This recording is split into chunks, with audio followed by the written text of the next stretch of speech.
bien sûr WeFM dans ce Bleu Blanche Noc spécial rockeux. C'était Niagara avec J'ai vu en 1990, qui était le premier 45 tours extrait de l'album Religion. Il venait de redécouvrir Led Zeppelin, ce qu'il disait dans les interviews. Eh oui, même Aerosmith, c'est surtout Walk This Way qui est piqué sur ce morceau, qui est très bien et qui était sur l'album Religion, donc le troisième album de Niagara, groupe qu'on passe pareil, je pense 4 fois par émission désormais. Groupe dont on réclame avec frénésie la reformation, le comeback. Ou des inédits, je sais pas, il y a peut-être d'autres titres. Là, on reste avec ces 4 albums sans cesse. Oui. Il faudrait autre chose. Oui. Bon, et donc on continue sur la thématique rockeuse française et on va recevoir maintenant Buzi, la célèbre Buzi. Oui. Bonjour Buzi. Bonjour. Ça va? Ça va. Chanteuse rock en France, ça te va comme définition? Bon, ouais, je pense que c'est à peu près ça, ouais. Alors évidemment, on se rappelle tous les grands tubes de Buzi, Body Physical, Adrienne, Dyslexique. Extrait du premier album, 1981. Premier tube. Comme ça, les auditeurs vont pouvoir fredonner ce tube. Et voir à quel point t'étais une punk, quand même. Et on se retrouve tout de suite après sur Bleu Blanche Noc.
Nous sommes ravis aujourd'hui de recevoir la chanteuse Buzi. On a passé Dyslexique. Qu'est-ce que cette chanson t'évoque? D'habitude, on passe Body Physical ou on passe Adrienne.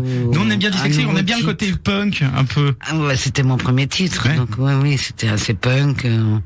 Je l'ai composé comme ça au piano avec un ami guitariste qui s'appelait Lucas Martinez, qui s'appelle toujours Lucas Martinez.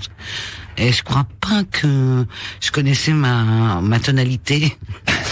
Donc c'est hyper haut. Ouais. Je me rappelle avoir fait une de mes premières émissions avec Jean-Louis Foulquier, qui m'a dit mais comment on peut réussir avec une voix pareille? Et surtout, alors il y a une autre difficulté dans Dyslexique, c'est qu'il y a beaucoup de changements de tonalité. Je faisais n'importe quoi au niveau des mesures. C'est pour ça que la compo est super intéressante, c'est que ça part un peu dans tous les sens et que ça fait un truc très original. Ouais.